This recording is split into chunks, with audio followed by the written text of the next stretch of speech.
Сәлем, сиқыр әлеміне қош келдің. Ертегілер ұнайтын болса, жазылып қой. Алда күн сайын жаңа ғажайыптар бар. Айлин мен күміс түлкі. Ерте-ертеде биік таулардың етегінде Айлин атты кішкентай қыз өмір сүріпті. Айлиннің жүрегі жұмсақ, қиялы ұшқыр. Бірақ ол өзін жалғыз сезінетін. Үйдің жанында достары жоқ, ал ауыл балалары оны көңілі бөлек деп маза қылатын. Бір күні Айлин орманға барып, өзіне ғана түсінікті ойлармен жүріп келе жатады. Кенет айналаны жұмсақ күміс жарық қоршап, алдына бір жарқыраған күміс түлкі шыға келеді. Түлкінің жүні айдың жарығындай жылтырап, көзі терең, мейірімге толы еді. Айлин қорықпай: "Сен шынсың ба?" деп сұрайды. Түлкі жай ғана басын изейді, сосын еппен алға жақындайды.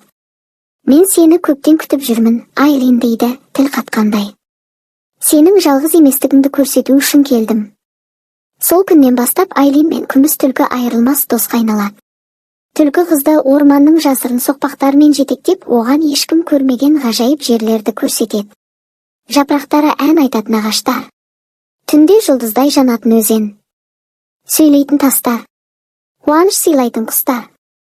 Айлин күн сайын түлкімен бірге жүріп, бұрын ешкім байқамаған бір қасиетін түсінеді. Ол әлемді басқалардан ерекше көреді екен. Оның қиялымен кез келген жер сиқырлы болып кететін. Бірде ауыл балалары Айлиннің соңынан еріп орманға барады. Олар күледі, мазақтайды.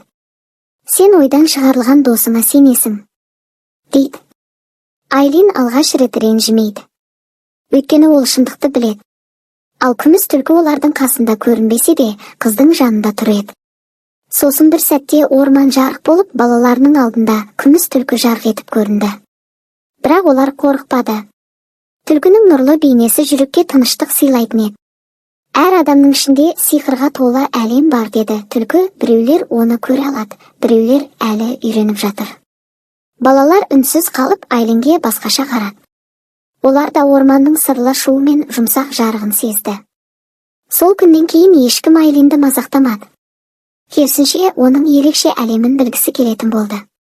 Ал күміс түлкі, ол Айлиннің жанынан кетпеді, тек басқаларға көрінбейтін болды.